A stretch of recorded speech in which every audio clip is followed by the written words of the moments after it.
कस्तूरीतिलकं ललाटपटले वक्षस्थले कौस्तुभं नासाग्रे वरिमौक्तिकङ्कणतले वेणुतले कङ्कणं सर्वाङ्गे हरिचन्दनं सुललितं कण्ठे च मुक्तावली गोपास्त्रीपरिवेष्टितो विजयते गोपालचूडामणि विवर्णानामर्थसङ्घानां दशानां छन्दसामपि मङ्गलानां च कर्तारो वन्दे वाणी विनायको मनोजवं मारुततुल्यवेगं जितेन्द्रियं बुद्धिमतां वरिष्ठं वातात्मजं वानरयोतमुख्यं श्रीरामदूतं शरणं प्रपद्ये। बोलो बांके बिहारी लाल की, सियावल रामचंद्र की, पवन सुत हनुमान जी महाराज की। आइए आज हम सब माँ गंगा यमुना संगम प्रयाग की महिमा का गायन करते हुए उसका आनंद प्राप्त करें। एक समय नारद जी बोले कि सूत जी से नारद जी ने प्रश्न किया कि मुने आप शास्त्रों के पारदर्शी विद्वान हैं,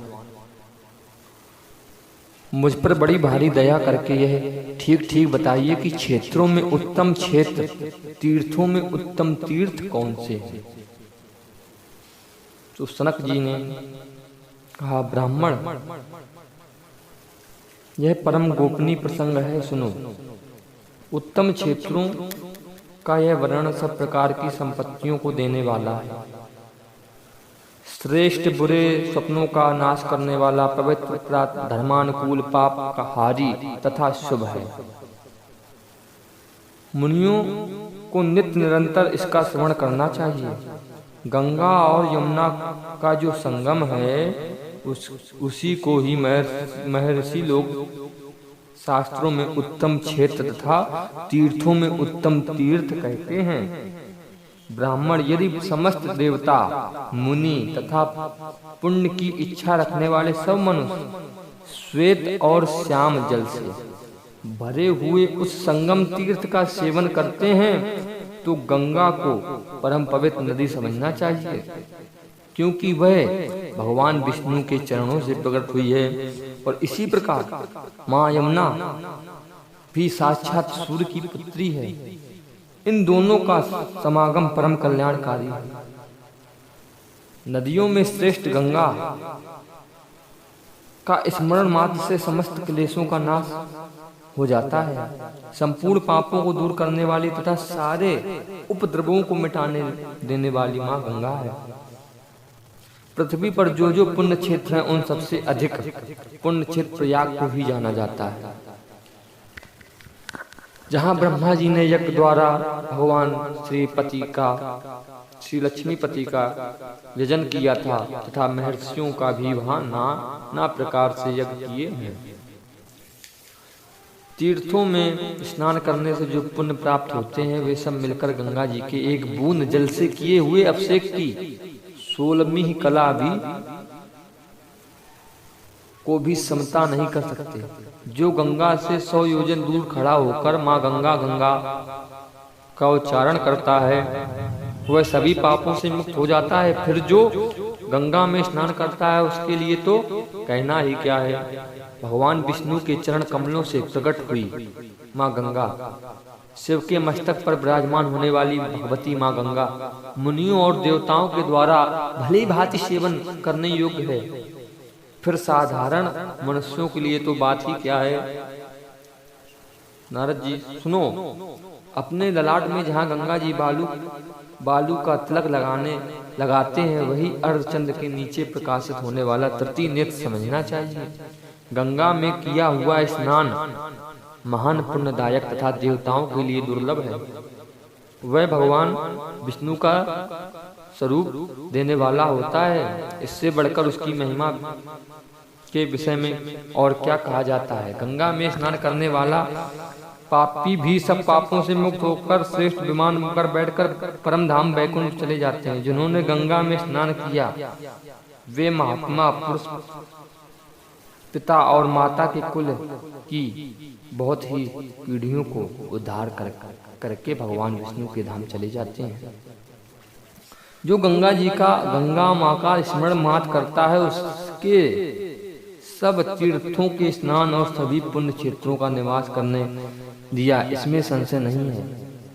बताइए कितनी अच्छी बात कही कि जिसने गंगा माता का स्मरण कर लिया उसने सभी तीर्थ सभी पुण्य क्षेत्र में निवास कर लिया मानो, इसमें कोई संशय नहीं। गंगा स्नान के लिए मनुष्यों को देखकर पापी भी स्वर्गलोक का अधिकारी हो जाता है। उसके अलंकारों को स्पर्श करने मात्र से वह देवताओं का अधिपति हो जाता है। गंगा तुलसी भगवान के चरणों में अविचल भक्ति तथा धर्मोपदेशक सदगुरु में श्रद्धा से सब मनुष्यों के लिए अत्यंत दुर्लभ है। उत्तम धर्म का उपदेश देने वाले गुरु चरणों की धूल, गंगा जी की मृतिका तथा तुलसी वृक्ष के मूल भाग की मिट्टी को जो मनुष्य भक्ति पूर्वक अपने मस्तक पर धारण करता है वह वैकुंठ धाम को जाता है। जो मनुष्य मन अभिलाषा करता है कि मैं गंगा जी के समीप जाऊंगा और कब उनका दर्शन करूंगा वह भी वैकुंठ धाम को जाता है। ब्राह्मण दूसरी बात बहुत कहने से क्या लाभ होगा। साक्षात भगवान विष्णु भी सैकड़ों वर्षों में गंगा जी की महिमा वर्णन नहीं कर सकते। माया सारे जगत को मोह में डाले हुए, यह कितनी अद्भुत बात है। क्योंकि गंगा और उसके नाम के रहते हुए भी लोग नरक में जाते हैं। गंगा जी का नाम संसार का दुख नाश करने वाला बताया गया है। तुलसी के नाम तथा भगवान की कथा कहने वाले साधु पुरुषों के प्रति की हुई भक्ति भी यही फल है। जो एक बार भी गंगा इस दो अक्षर का उच्चारण कर लेता है वह सब पापों से मुक्त होकर भगवान विष्णु के लोक में जाता है।